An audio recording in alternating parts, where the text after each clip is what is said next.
Hey, how's it going out there, Blankbodies listeners? This is Hunter. Just wanted to hit you guys with a quick update before we get started with the main episode here. I've had a little bit of computer problems this last week. We had a power surge, went right through my surge protector and blew my system. So I'm still diagnosing that, but I wanted to get this episode out to you guys on time, so I went ahead and borrowed a laptop. So hopefully it's up to listenable standards. I'm working with some different stuff, but we should be on track for next week. Next week we're doing questions from the listeners. So if you have any questions for us about Vampire the Masquerade, other tabletop games, about ourselves, feel free to send those to us. You can get a hold of us at blankbodies@gmail.com or through our Discord. All those are linked below in the link tree. Feel free to join us in the Discord. And here's our episode on Session 0, Consent Sheets, and other gameplay tools. Thanks for listening. Have a nice day.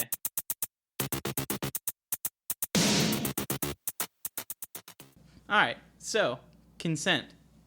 What is that?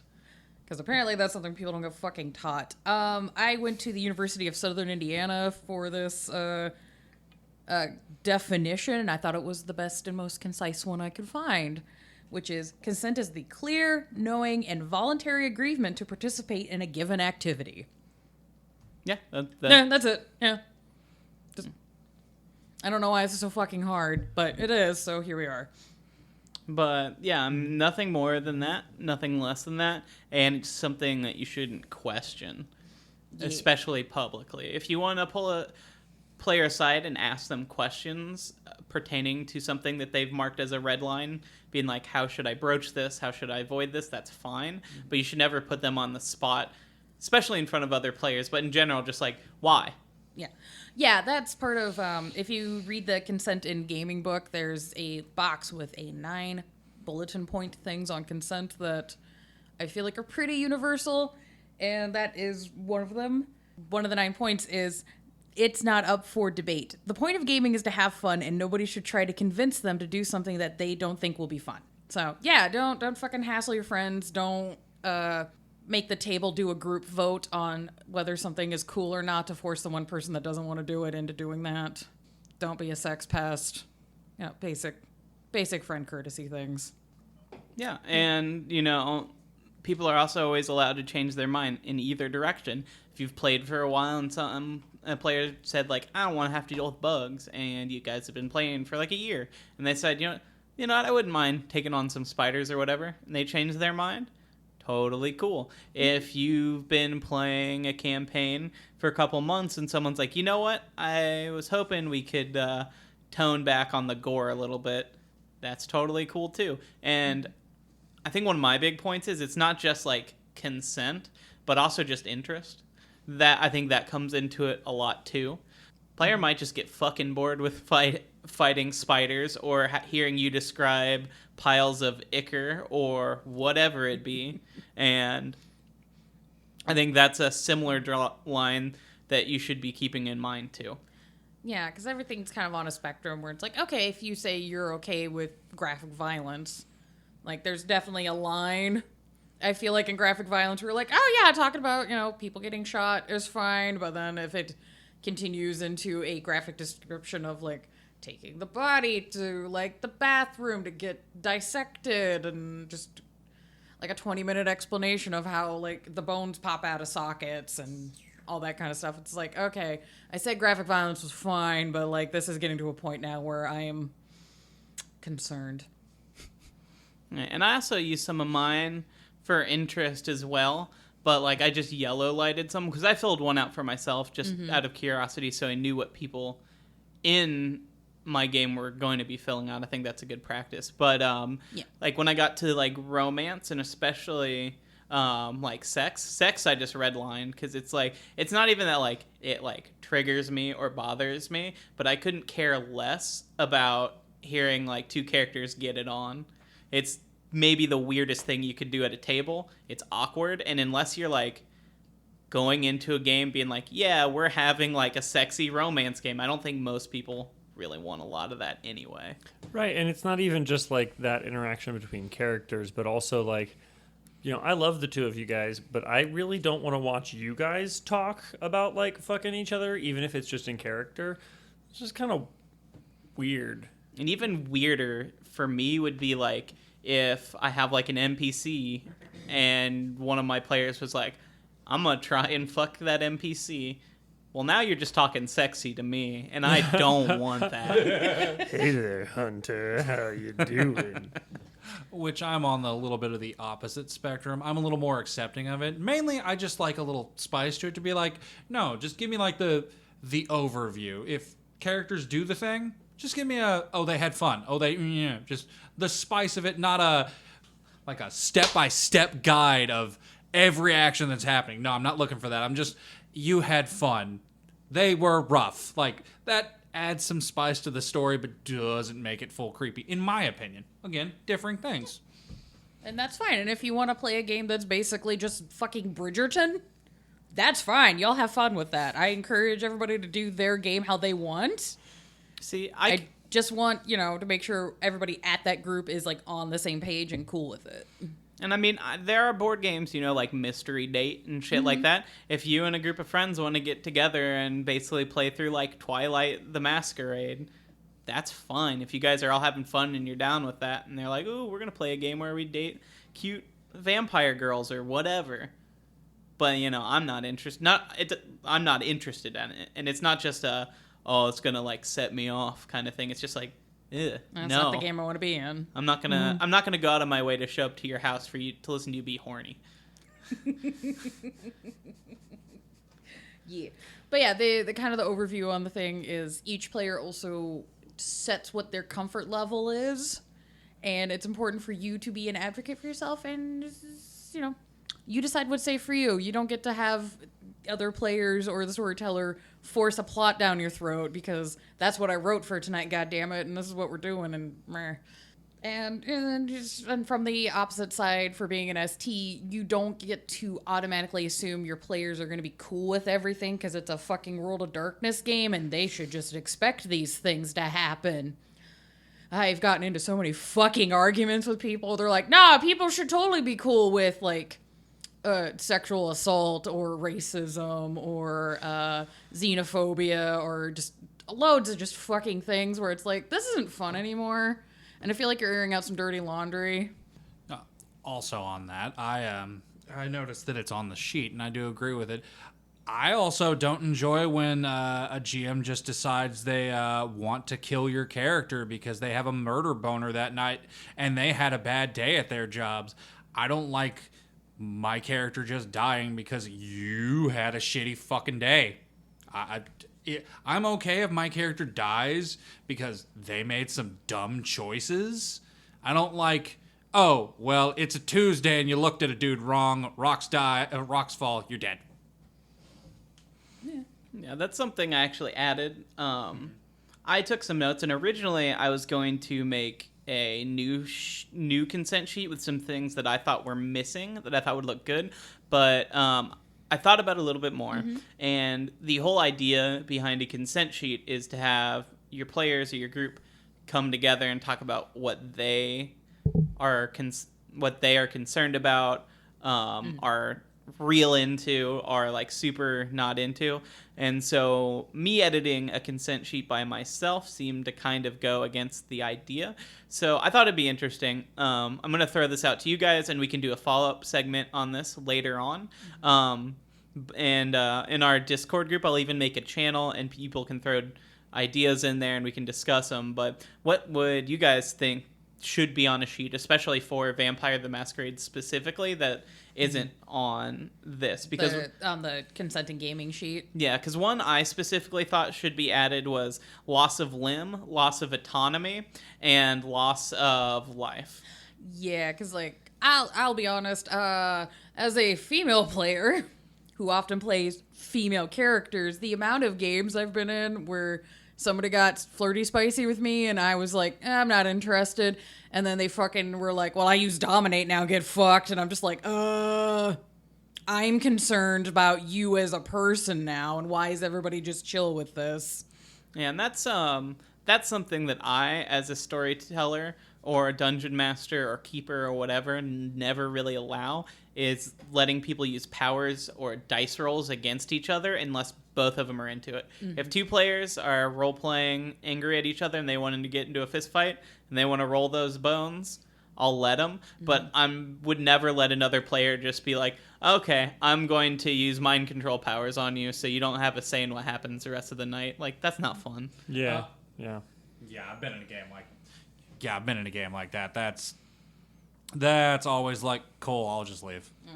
And it's like, and I'm somebody that, like, I like playing ghouls and mortals and vampire games, and I understand that there's a power dynamic there, and I'm totally cool with role-playing that, but there's a point where it's like, okay, you're not doing this because it's an interesting story, you're doing this for whatever weird, like, power trip you're on right now, and I this is crossing over from game into real life, and I'm a little concerned.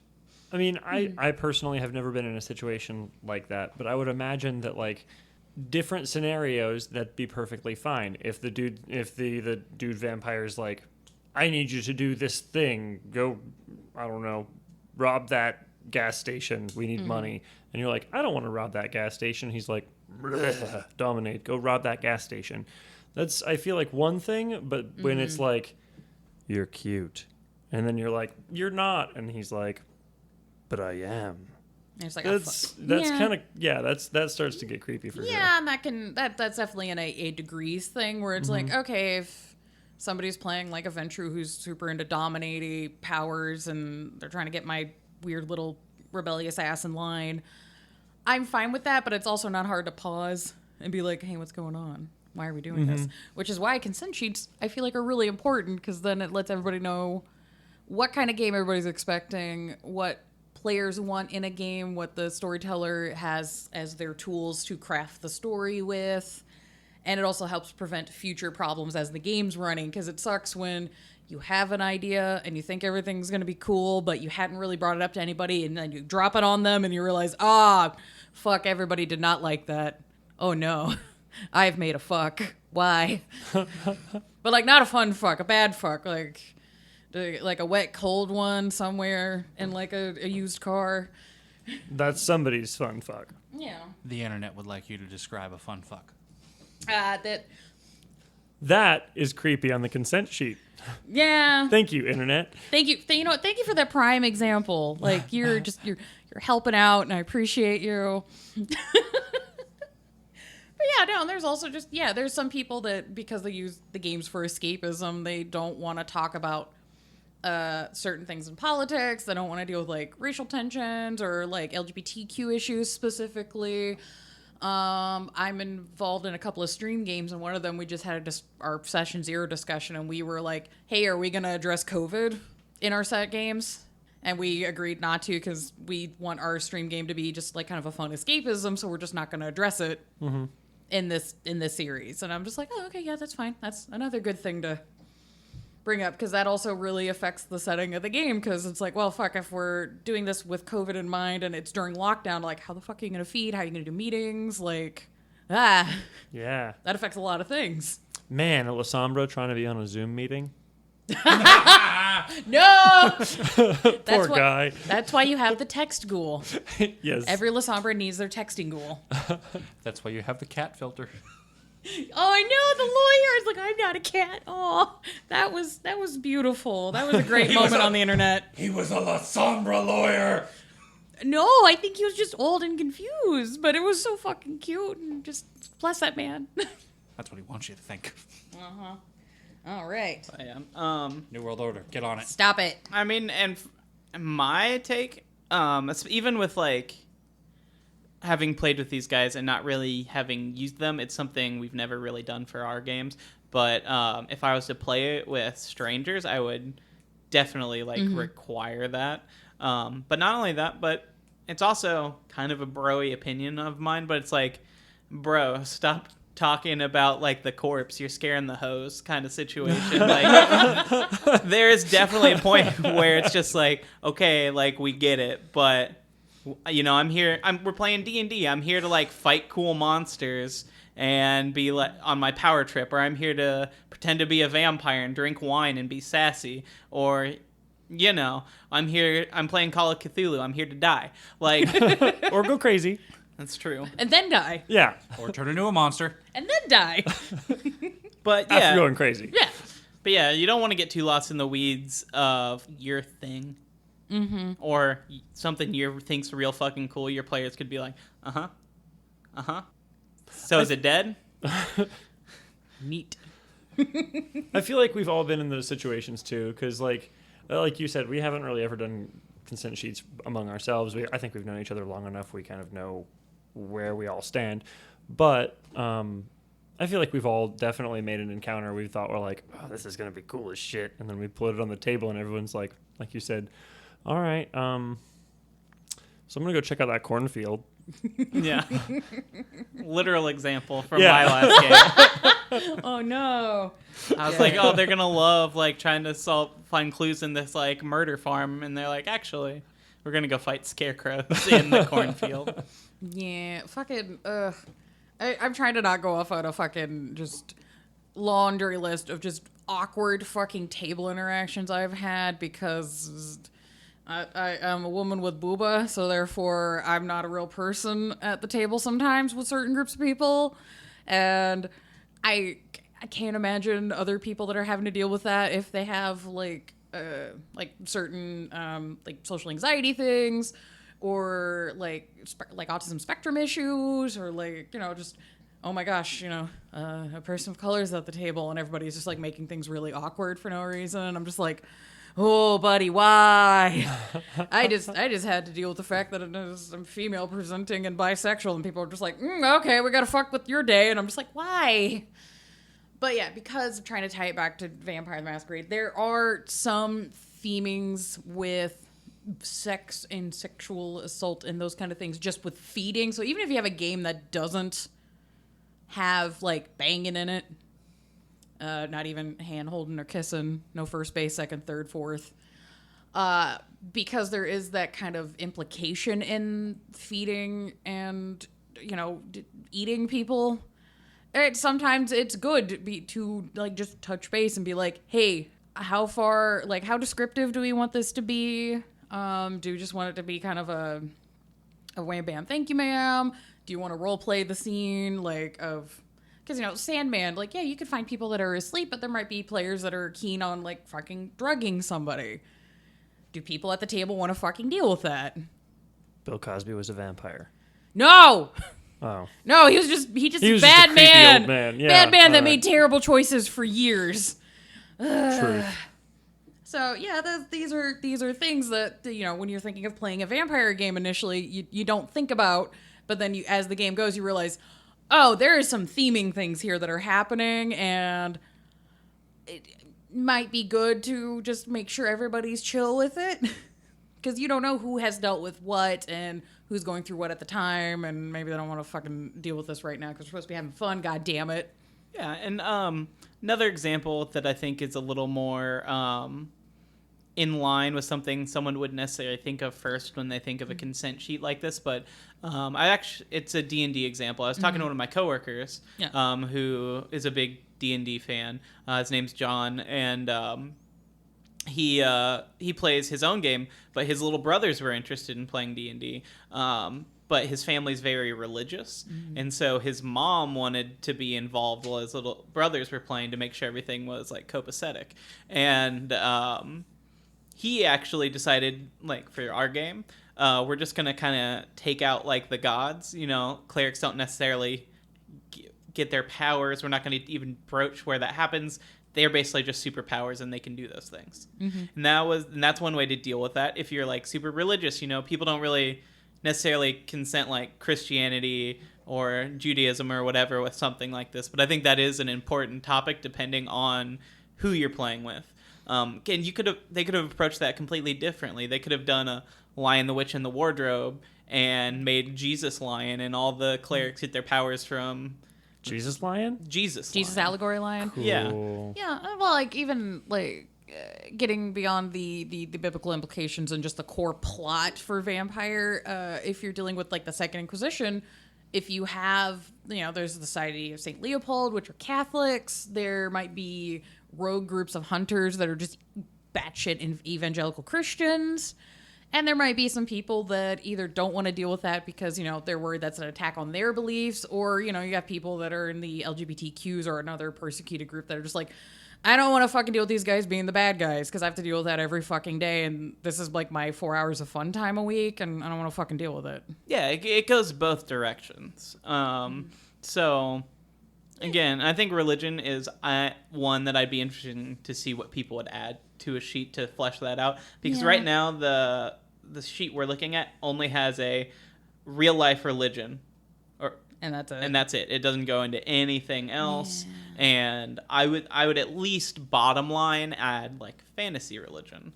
Yeah, and I mean, if you're getting into belief practices, there's a lot of pagans and occultists, and I'm like, are they gonna get ruffled at the way like the Tremere and the Banu Hakim like do their blood sorcery shit? Like, I don't have any pagan friends that give that much of a fuck, but, you might have a friend that, like, gets upset at some of the ritualistic implications of these things. Or they want to explore it, and it's a good excuse. And another big one, the books aren't out yet, but it is announced this could be the next big splat they release, Werewolf. Mm-hmm. Like, maybe you have a friend who's Native American, or some sort of pagan, and there's a lot, we'll see because we don't have the books yet, but they've always had those kind of themes tied into them very strongly. And maybe someone at your table would find that super disrespectful to take like their belief system, be like, and it makes you a werewolf. Yeah. And I do like at least what the Appendix 3 makes a point of, like, hey, roleplay is a good way to learn about and explore things outside of yourself. So it's like, yeah, if you're a cishet white dude and you want to play like a lady or a person of color, or you want to play a different religion or a different philosophy, do it, but at least do it respectfully and maybe like do some fucking research. I don't know, just fucking Google, like, I've played games where people played outside of like their coded box group, and it's clear they didn't actually fucking research anything, and I'm just like, oh no, please don't do black voice. Please don't do black voice. Oh my god. Because I'm like, yeah, no, as an ST, you should make sure that like the population that exists in the world exists in your fucking game. So it's like, yeah, if you're running a game, you might have to portray somebody who is Hispanic or Asian or, just not who you are physically, and fucking treat them like people because they're fucking people and they should exist in your goddamn world. And I've changed this rule. I think I was overstepping, but it's one I used to have in my games, which I didn't let people play a gender they didn't identify as themselves. And in modern games, I wouldn't let people play like a race that they weren't, just because I was younger. We were like 19, 20 when we first started playing, and you would run into those like real shitty characters of people. Like, I won't name names, but I had a friend who decided to play like a lady ninja, and his solution to everything was like, I'm gonna get naked.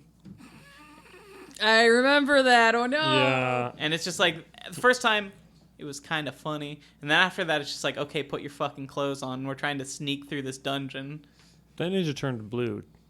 Yeah, because that player also thought it would be a good idea to start just like chugging potions, like trying to steal and drink them and see what happens. So I turned him blue. Nice. And the game ended not too long after that. Oh, yeah, that's where Cave Lightning came from. No, that was the game that ended with me just opening a pit to hell. Oh, yeah. No, you're right. And then the players are like, let's walk into it. Oh, this is also a freebie we put on the internet. If you are running a game and your players are getting a little hyphy or a little too out of the bounds that y'all agreed on, just starting them with Cave Lightning. And then just grab a handful of dice and start rolling them. That is something. That'll shut them up fast. Skipper, I'm pretty sure you've done that to us before, but not because we were being like inappropriate or making each other uncomfortable. It's because we were getting too sidetracked and talking about other stuff, and you just like, after a while you just stare at us and nod and start just like shaking dice until we start playing again, and you're like, oh wow, there's a lot of clouds in this cave. I have a yes and for two things.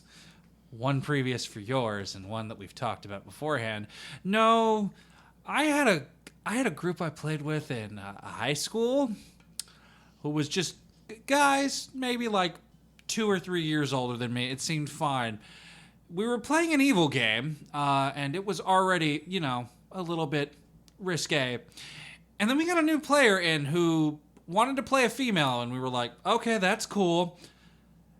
And then proceeded to advance every single encounter by trying to get raped.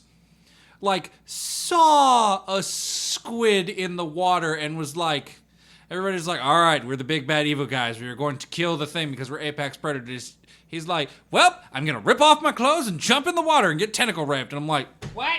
What the fuck, bro? It's kind of like I said earlier, but like, you're scaring the hose, bro. We're not here to give you a boner. No. Unless that's what all of your friends sit down to do at the table. Is like, we're going to give each other the juiciest of boners tonight. Unless that's like the agreement, don't work out your fucking thing at the table. No one wants to deal with that. I can almost guarantee it. I mean, if you're here for, like, luscious genital, like, pulsations, and that's the kind of game everybody wants to do, like, fucking have at it. I'm not telling people not to do things. It's just, don't do things when that wasn't the agreed-upon, like, thing. Because, I'm all for games being horny. That's great. I enjoy doing those kinds of games, but, like, goddamn, there's just... Oh God, I'm trying not to go on just the list of not only my horror stories, but like horror stories from other friends of mine where they're like, yeah, I don't feel comfortable playing tabletop games just because people are just getting fucking aggressive in ways that make me feel unsafe. And yeah, don't scare the fucking hoes. The hoes want to be at the goddamn table, especially fucking vampire. So many girls want to fucking be at your table wearing corsets and like fucking heavy eyeliner and like rolling D10s. Calm your titties and they will show. It's just the weirdest version of Angels in the Outfield I've ever heard. Fuck! You're not wrong. Don't be creepy. The hose will abide. So now that we've kind of gone over the basics, how does this actually play out in the game when you're getting going? Yeah, specifically for Vampire, and a lot of these roles are applicable to other game systems, but we're focusing on Vampire, goddammit. So first thing, fucking Session 0. That's the game where everybody like meets up and is like does character creation and plans like who's doing what. Perfect time to use fucking consent sheets. Yeah. Yes. There's several different ways to do a consent sheet. The cheapest DIY, everybody can fucking do this, is the method called lines and veils. You get 2 sheets. One is the lines. Everybody goes around, they write everything, or they write things on the paper they want to never fucking happen in the game. That is a line. Second sheet of paper you pass around is the veil sheet. It's the ones where it's like, it's fine if this is in the game, but I would like this to, like, be kind of behind closed doors, or go to a fade to black, or... It can be there, but I don't want fucking details. Yeah, it doesn't need it should never be a main focus of your game. Mm-hmm. Yep, you can do that right fucking now. You do have an index card, paper. You can just keep that in your little ST binder. There's also the consent in gaming checklist, which is free. You can get it on DriveThruRPG for free. Free. It's free falling. Thank you so much. It's a good little checklist. It's fairly thorough. I as an ST would like there to be lines for like, because I like getting input from players where I'm like, hey, do you guys want to do a game that's action adventure? Do you want fucking puzzles? Do you want political intrigue? Do you want hookers and blackjack? I want to fucking know what the fuck kind of game you guys want. I mean, why wouldn't we want hookers and blackjack? Sometimes, look, there are asexual people that don't want sex, and then there's demisexual people that want to fuck people they care about, and the hooker's not going to work for them. And that's fine. You can just hang out with a hooker, though. That's true. We could hire a hook. We could hire a sex worker and just be like, hey, do you want to fucking play Twilight Imperium? That'd be fucking expensive, though. Holy shit, that was the worst game to pick. Yeah. Holy It'd shit. be like playing Risk. Risk is sometimes a long-ass game. Yeah. But definitely not 9 hours. One of my friends, when I was growing up, his dad was a military strategist, and he would get, he and his friends, who were also military strategists, would start a game of Risk, and it would last a week and a half. Yeah, That's because crazy. they were military strategists. They were like, what is every possible angle of blah, blah, blah, blah, blah, blah, blah, blah, blah, blah, and then they'd, move one piece. Oh my god. That's the goddamn Let's Plays I want to see on the internet. Oh, that would be cool, but you know what does not take a week? The consent sheet from Gehenna Gaming. What a transition. Yeah, beautiful segue. I'm getting there. Aw, I'm getting what there. a spicy meatball. But yeah, that's one Hunter found, and you can also get the one off their website for free in the resources section, and it's pretty nice. I'll be honest, they did good. Thank you guys for making a thing that's helpful. And I think that is a good one if you have players who want to be more descriptive.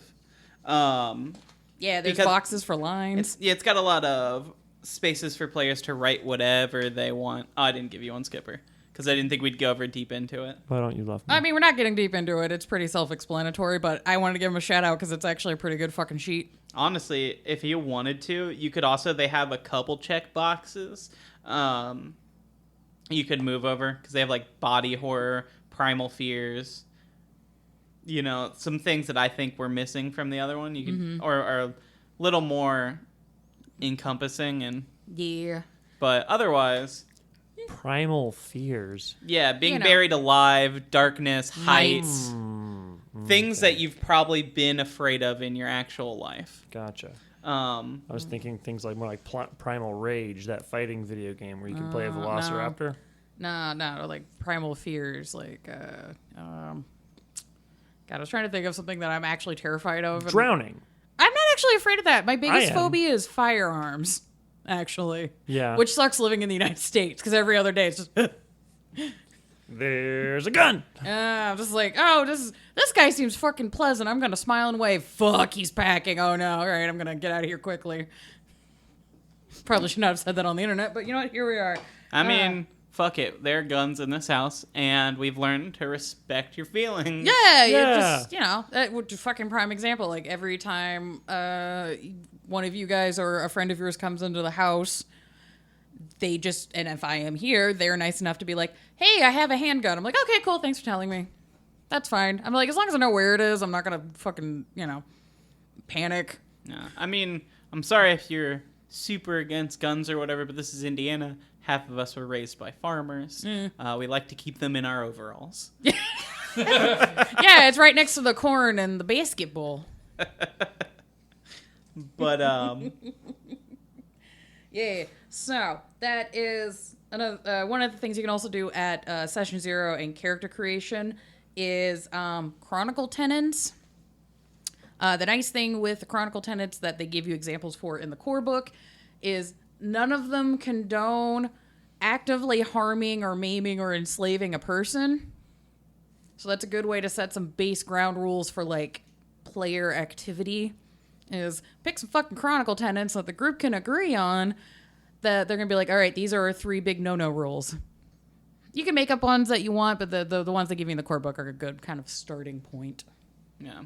Another suggestion that is either incorporated into just about every sheet I have looked at or I've seen talked about in discussions that I actually really dislike is the movie rating system.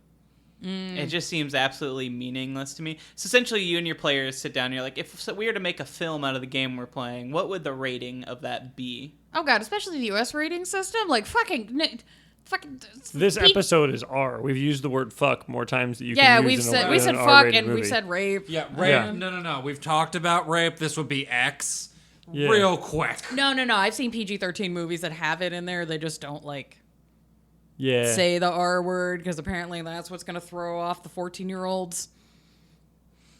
Yeah, that's all that is why I really think the system is awful. And like if you honestly could not, without pulling up a list and actually showing me, explain to me the difference between G and PG anymore. Oh hell, fucking PG-13 and R is got such a fucking bleed over these days. I'm like, what? I don't. It's It literally depends on how many like fuck words you use. yeah, and like, I mean that is a rating part of it. It's ridiculous. and it's one of those like if that's a thing that works for your table to be like, okay, we're gonna try and keep it within these parameters and keeping it R versus rated X works for y'all, like that's fine. We're not gonna fucking use it personally, but That's I why. think the only rating system it should ever be is XXX because I love Vin Diesel. He's very pleasant. I've never liked any of those movies, but he's a delight. Me neither. I just thought it was a funny joke. Let's be real. He role plays Dream Guest. Did he? He's a huge- he's a nerd. I to know Gen Con. I know he goes to Gen Con. He's a turbo nerd. No, I know. I've never seen Vin Diesel at Gen Con. I did see Childish Gambino once in the distance, and I was just quietly praying all the nerds would leave that man alone and let him hang out. It's because he, as rumor has it, when Vin Diesel goes to Gen Con, he wears full body costumes so nobody notices him. Oh, Like 501st Stormtrooper get up. So he can just vibe. Oh, it's like the Adam Savage method. The next step is, all right, the game is running. You've done session 0. Everybody's set. How the fuck do you implement these things in your game as you're going? The best method I have found is called fade to black, which is related to, when you're watching a movie and it goes whoop to black, usually when two characters are like getting hot and heavy or somebody's doing a murder and they don't want to actually show you the murder and the screen goes blip. Yeah, you just do that with your words at the table. Yeah, or if everyone's hanging, D&D example, but you could use this anywhere. You guys get back from a grand adventure and you're celebrating at the tavern. The warrior in your party finds a comely broad and they walk upstairs together, and then the rest of the players keep doing what they're doing, and you can just kind of, Yeah. I just want to say one thing about that comment, and that is that I'm proud of you for deciding to use warrior instead of making a horny bard. I know, right? Good job. Like, Keep it varied. I don't get that stereotype because I've never played with a bard who is just weirdly horny. That's fair. Clearly you didn't play 3.0 or 3.5 that much because remember, 20th level bard ability is being able to breed with everything. No, we played 3 and 3.5. We just never did epic level campaigns. Yeah, because it's a pain in the dick hole. Or tried to breed with anything. Oh, it's just Yeah. a pain right in the urethra hole. Yeah, we're not into seed and feed games. No, my metaphorical cock is not amused. Yeah, no, I've never had to deal with a horny bard or played a horny bard, thank the lords and the maker. I've played a Horlock before, but that's funny. Yeah, your Horlock has said some choice things to me, but it's fine. Because I knew what I was getting into and I consented. Hey, I told you Boom. exactly what I was playing. But yeah, also... I'm going to fade this segment to black. Oh, well, I was going to say real quick, another fun thing with Fade to Black, especially for horror games, it is a really good tool as a storyteller to use to build tension. Yes, you got... The knife comes down, and now we're in the hotel. Yeah! Shit like that. We're like, fucking an NPC somewhere where the coterie isn't at is having a discussion with somebody and it sounds vaguely ominous, and then you fade to what the fuck the other players are doing. A flash of blades and crimson mark the sky in the distance, and as you approach, you find a body on the ground. Mm-hmm. Yeah. That's way more fucking cool than, he stabs her, and he stabs her, and then she's bleeding and screaming, and... no, don't do that. Yeah. I mean, if that's what you want to, like, if that's the kind of game you want to run, that's fine, but, like, I don't want to fucking play Hostile. Also, I think that, this is me personally, that kind of stuff is definitely I'm fine with it, but on the consent sheet, I put green and yellow because I'm totally fine with, really intense spots of violence, but it's spots. It's used to, add emphasis. It's kind of like a quote-unquote curse word. If I say fuck all the time, it doesn't have any meaning anymore. But... the fuck? But if I never ever said fuck, and then for some reason we were hanging out, and I was like, man, fuck that guy, you guys would be like, oh shit, he's mad. Plus, if you do that, just take a creative writing class for the love of the maker. Yeah. Wait, what? So you can write it all down in a diary, like some sort of manifesto? No, just get past the stab for the blood, and then I stab her, and I stab her. Just be like, and then the knife slowly plunged into the supple flesh as it rended her mortal coil from the world. That started to go kind of sexy, and then it went back to creepy. Yeah, calm down, Baudelaire. Peaks and valleys, peaks and valleys. Yeah, it's part of creating a good story. So yeah, another thing you do during game that is helpful is X cards and safe words. For those who don't know, safe word is a word you say when you want things to stop. It's one of those things that I know a lot of people use for the fucking. Yes. I like that a lot. Yes, I know. We just talked about Your Highness recently. But, stoner comedy movie. But, yeah, a lot of things that you use for gaming to be like, hey, is this cool or not cool? You can use in your IRL life. These are real skills. I was actually just thinking that when you said safe words, because, like, 2 safe words isn't a bad idea. 1 for, like, hey, let's calm down for a second. No. And then 2 for we gotta stop. Yeah, because not only for, like, okay, what is happening is intense for me and I'm comfy. Sometimes you just get, because, you know, especially because this game's very role-play heavy, sometimes you get players that are just really into a scene and they're getting really, they're actually, like, yelling at each other. And that's great for storytelling, but sometimes you're in a fucking apartment and it's fucking 2 a.m. and y'all need to fucking chill. Yeah, I know. We tend to play, we're like, yeah, we'll get together. We'll play from like 8 to like 11, 8 to midnight, and then it'll be like 2 a.m. and we're like all strung out on like caffeine and pizza and just like yelling everything that happens. And I have a roommate, and he's come up and be like, you guys are still fucking playing? I teach in the morning. Yeah. Fuck them kids. No, education's important. It's true. But, yeah. So another version of this that you can do is called an X card. It's literally a card with a fucking X on it, which you can give one to each of your players. And if at any point something happens and they're like, I need this to stop right now, they can just throw the card on the table and you take a fucking break.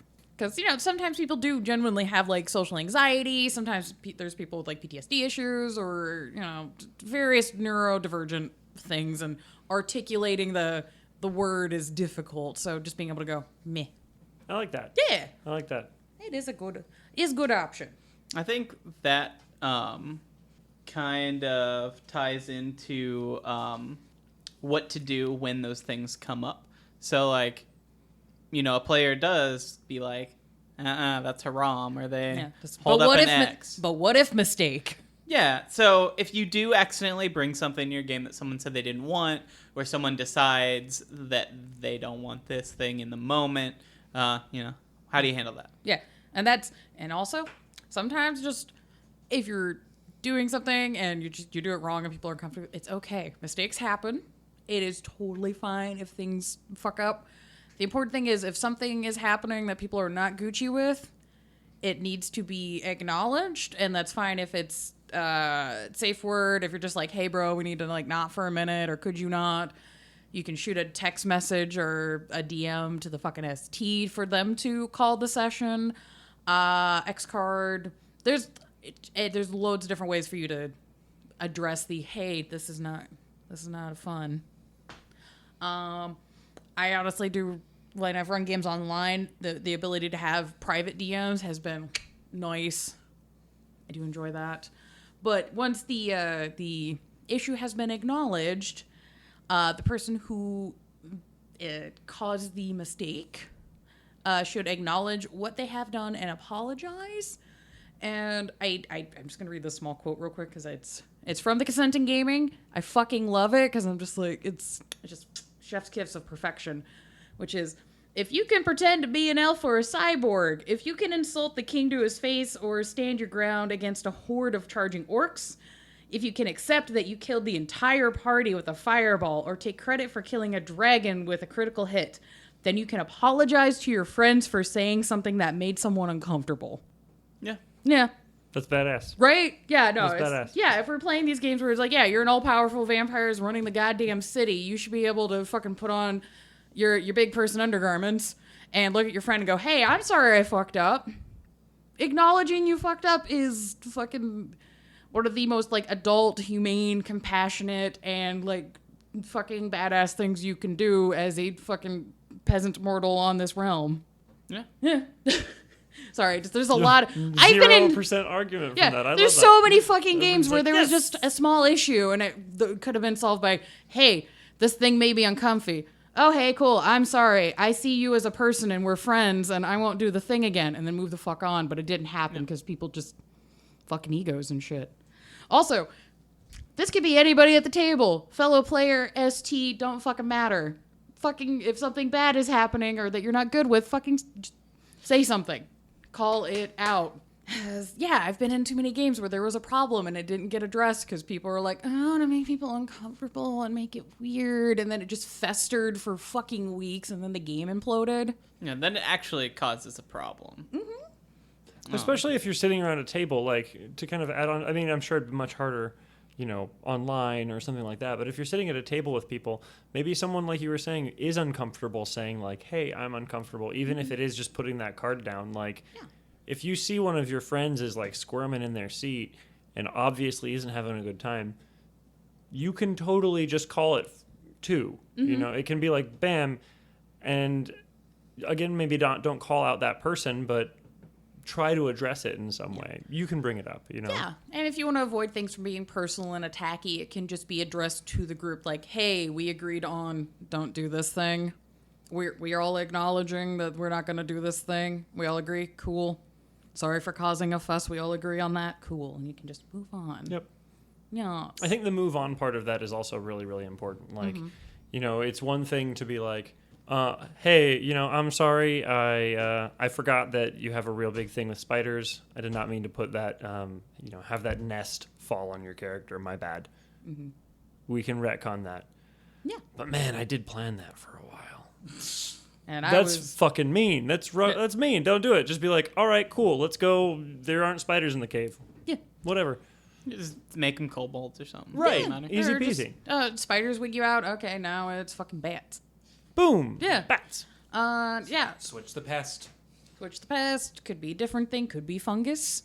Fungus among us. But yeah, and it's also fair. Like if something really wonky happened and people are upset, if you need to take a break, just take the fucking break. Go get a sandwich. Go get a beer. Fuck it. And if things are really wonky and you need to call the session for the night, fucking call it. Like the game is not more important than your friends. Like fuck that shit. Game can wait. Agree. Mm-hmm. I think the last thing we have on the docket for tonight is another way to deal with it, and it's a system in Vampire V5 specifically called Stains. I love this. Now, we've never really had them come up in our game, but... Not in our... Okay, in the Chicago game that I've been running, I had 2 coteries running simultaneously in the city. So your guys' half hadn't had an issue. The other group did, and we didn't have to use it for a player behavior thing. It's just a thing that naturally occurred. But I fucking love that this is in the goddamn game now. Yeah, you can use it either way. It can either... So, well, Sarah, you should explain it first, but it's something that affects character behavior and player behavior. Yeah. So Stains, it's part of the upgrade or the update on the humanity system. So if you're looking at the character sheet, there's humanity and then there's like 10 boxes. So usually character creation, you get 7 humanity, so you just fill those boxes in. So you have those 3 boxes on the far side that are blank. If your character does something that would go against Chronicle tenants, their personal convictions, or does any behavior that's considered particularly like beastly or aggressive or monstrous, you can get a slash on one of the those blank boxes, and that is a stain. At the end of the session, you do what is called a remorse roll, where however many boxes you have that don't have a slash in them but aren't filled in, you roll those. If you get any successes at all, you basically process your guilt and you remove the stains. So you're just like, fluff-wise, it would be like, oh, I felt bad because I bullied the cab driver into giving me his cab, and I shouldn't have done that. And then end of the night you roll, and you're like, okay, well, I had to do that because of, was trying to save a coterie member or something important, and that's how you fluff-wise process that. If you don't get any successes on that, you go down a step in humanity, and you have to deal with the ramifications of everything that affects, but the stains do go away. And it's really, I think it's really cool because it's another way to talk about like the beast inside the vampire, and like when it ultimately leads in your humanity slipping away and that beast inside of you taking over, and so you're giving into those bad things that used to be something your character was very against. And I think that's a really cool way to like really push that, like the cursed nature of a vampire. Yeah. And the book... Oh, sorry. Go ahead, hon.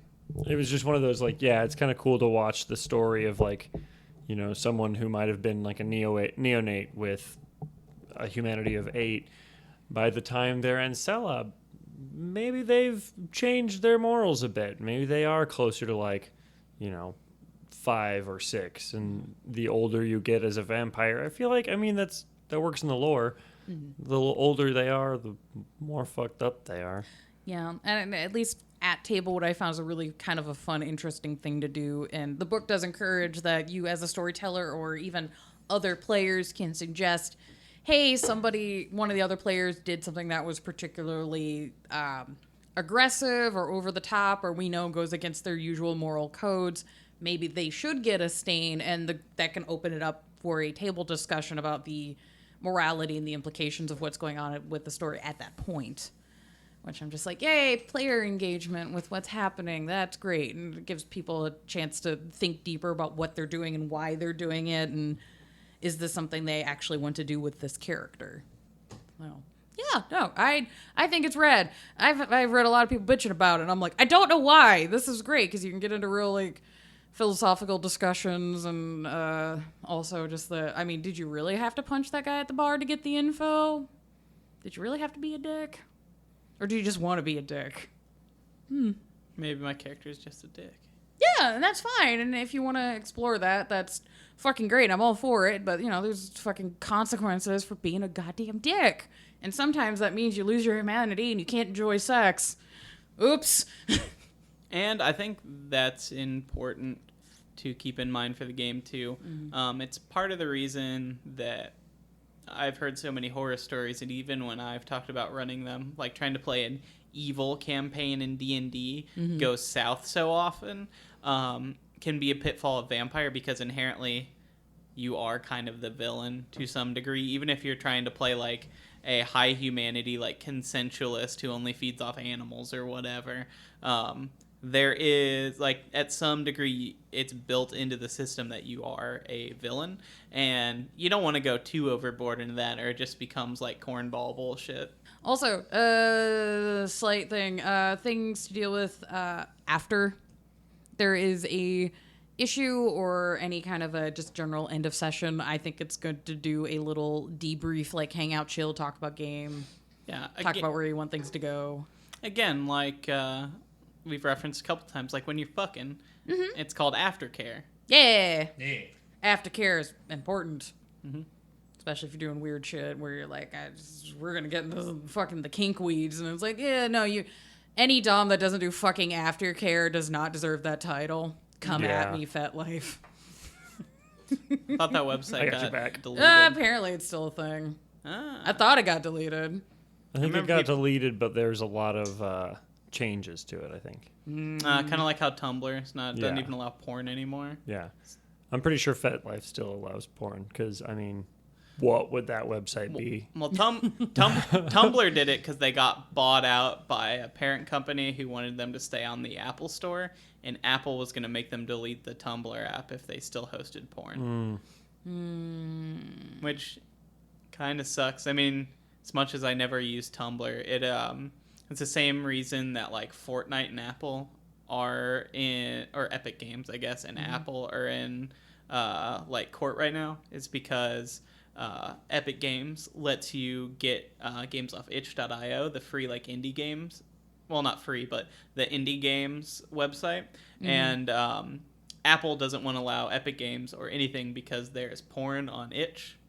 So now they're in a giant case about how to handle that, and it's one of those like, damn, I guess I'm on Epic Games side. Go Fortnite.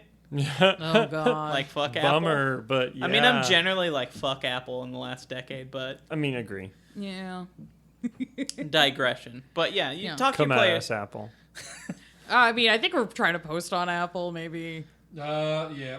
All right, are we actually posting on Apple? I'm just gonna hit all of them. So if you're listening on Apple, like, subscribe, Like, leave subscribe. us a review.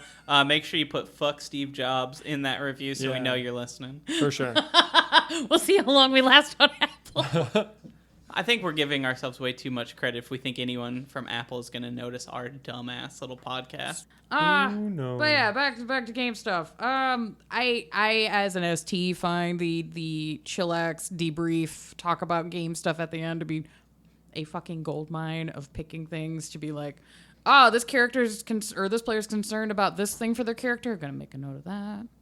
Gonna make a note of that. It's just your players will just give you free fucking plot hooks because they're paranoid.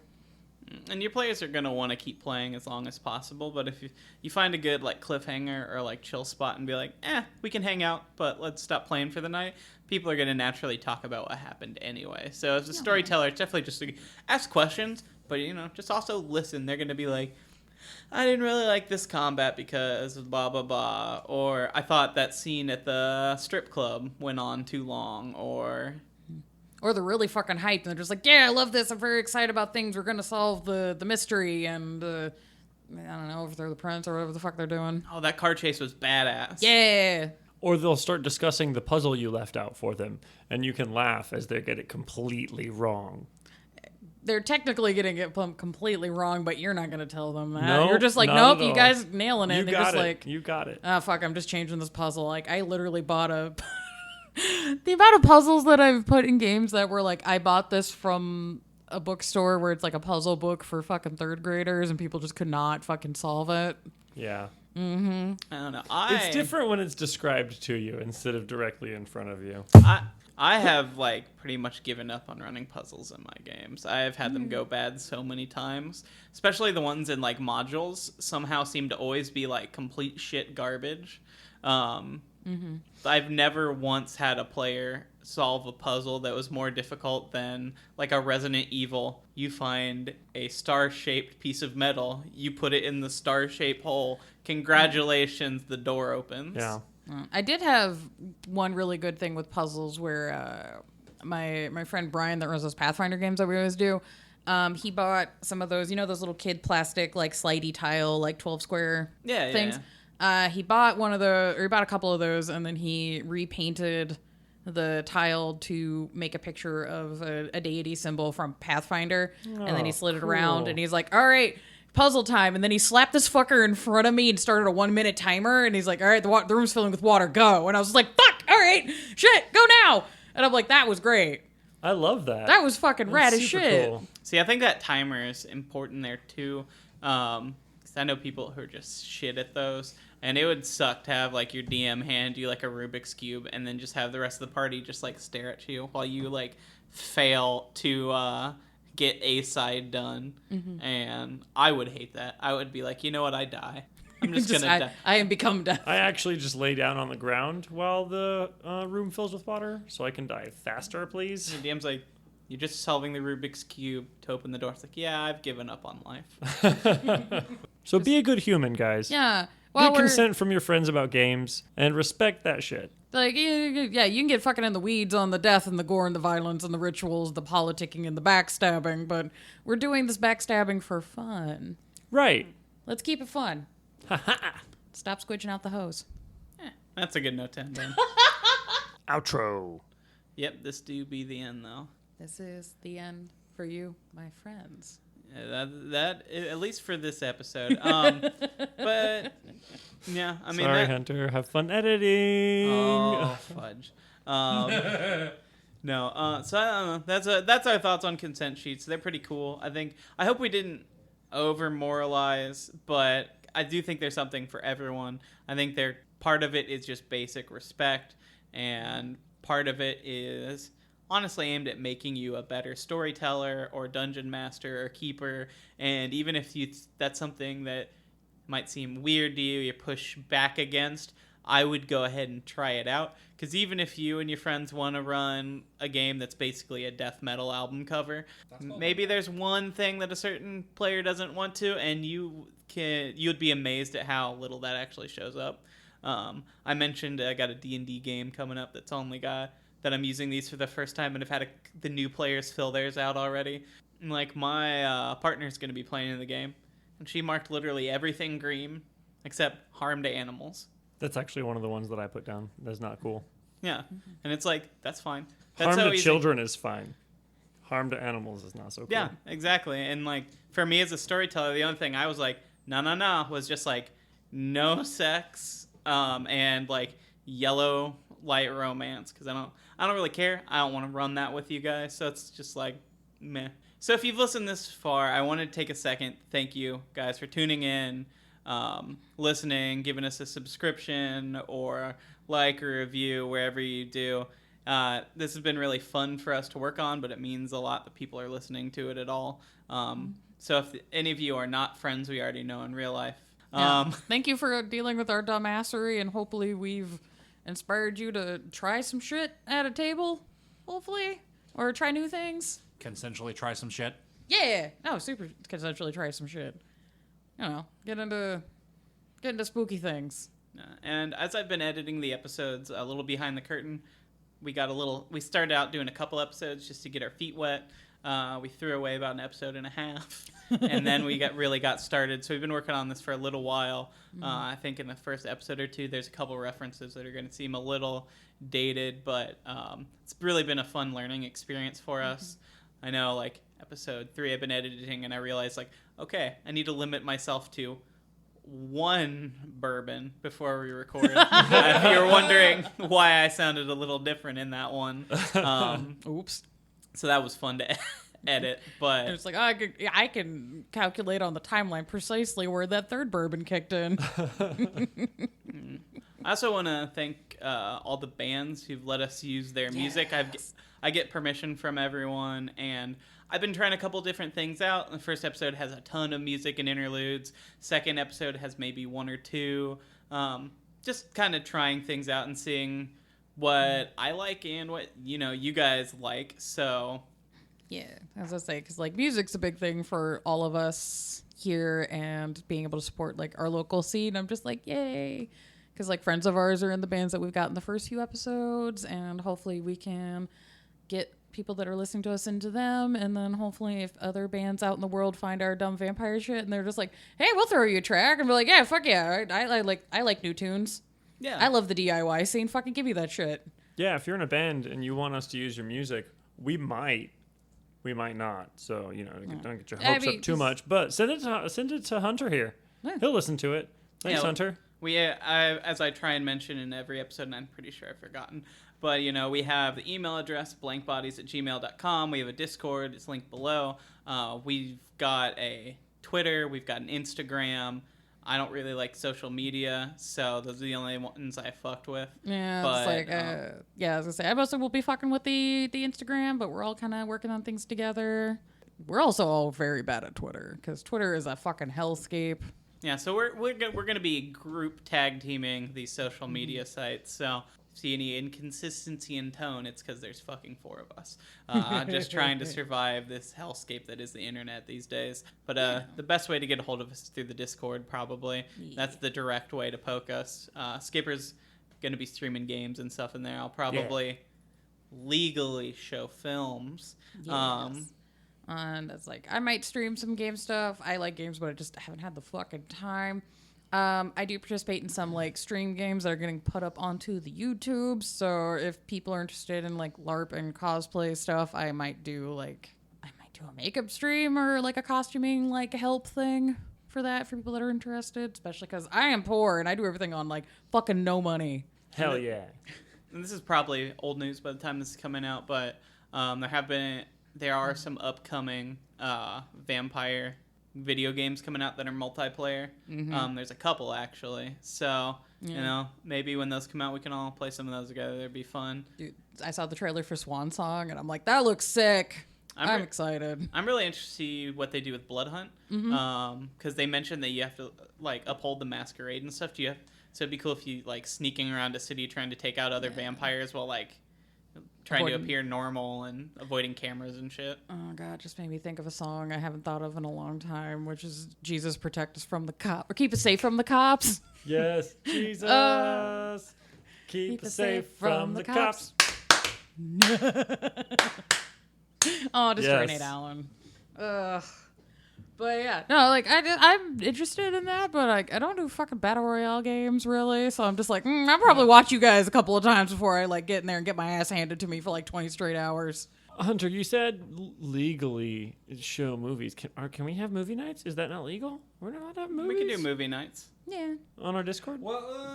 Yeah, we're looking into it. We want to, but we're looking into it. All right. I mean, Let me write some letters to Mario Bava. I'll figure it out. But you know, like yeah, I'm happy. I like doing things with people in the community. If COVID's goddamn proven anything, where it's just I'm like, no, I just want to be relaxed and groovy and hang out with people and have a good time because life is short and fuck it. Like I said, I think a couple episodes ago, Sarah, I'm going to convince. Actually, I'm sorry, Sarah. I'm not talking to you. I'm talking to our fans here. Yeah. Sarah here, I'm going to convince to hang out with me on our Discord here while I play games, and she will give them full backstories, lives, families, jobs as I assassinate Hobbies. them. Hobbies. I will be drinking during all of that though. Like, let's be straight up, and it gets better the more drunk I am. It's true. And sometimes her brogue comes out. Oh God, no! I'm super appreciative of all the bands that are helping. I know we've reached out to a certain sheet creator for some help on stuff. Yeah, and I had a couple other. I'll just go ahead and just say Yeah. it. I was special thanks to Nerdbert. His sheets are great. You should check him out. I believe the link's down below. If not, I'll get it put down there. Yeah. But he has standard sheets. There's some free ones. There's some Patreon ones. He's actually working with us right now to get a custom one for the podcast made. Yeah. So you probably have seen it by now if you've downloaded the one from our third episode, fourth episode. But they all look great, and we may have them on in the future as a guest. We'll see. Yes. I also want to go ahead and thank a couple people who gave me some advice when we were getting started. My friend Kayla from Screen Vomit. They were super helpful. Gave me a ton of tips to get this started, so I'm super grateful to them. Greg Gordon over at Demolisten also gave me some advice. Oh yeah, obviously my buddy Hal from Paralyze for giving us a badass theme song. Oh fuck yeah! No, that song slaps. When I'm editing and I get that put in and I start listening to her, I still get a little excited. I'm like, oh Yeah. fuck No. yeah. Oh fuck yeah! No, they gifted us a fucking banger of a treasure, and I appreciate it so goddamn much. Yes. Trying to think if there's anyone else. I want to thank you guys for being my friends for so long. Oh. I know, but I'm just like, oh, we're doing a thing and it's fun. Hopefully we get to keep doing it, and I need to stop hitting the fucking pop filter. Yeah. If you want to stay friends at this point. Oh no! This has kind of been our post-COVID re-entry into the world activity. So I'm sure there's thousands of other people starting podcasts for the same reason, but these games are what has kind of held our friendship outside of the music scene together for over a decade now. So I think it's really cool we get to do this, and we got to meet James. So Yeah. I want to thank the Technocracy for making me exist. Also, why didn't you give me a faceplate? I'm just exposed wires. This is very upsetting. Nah, fuck those bastards.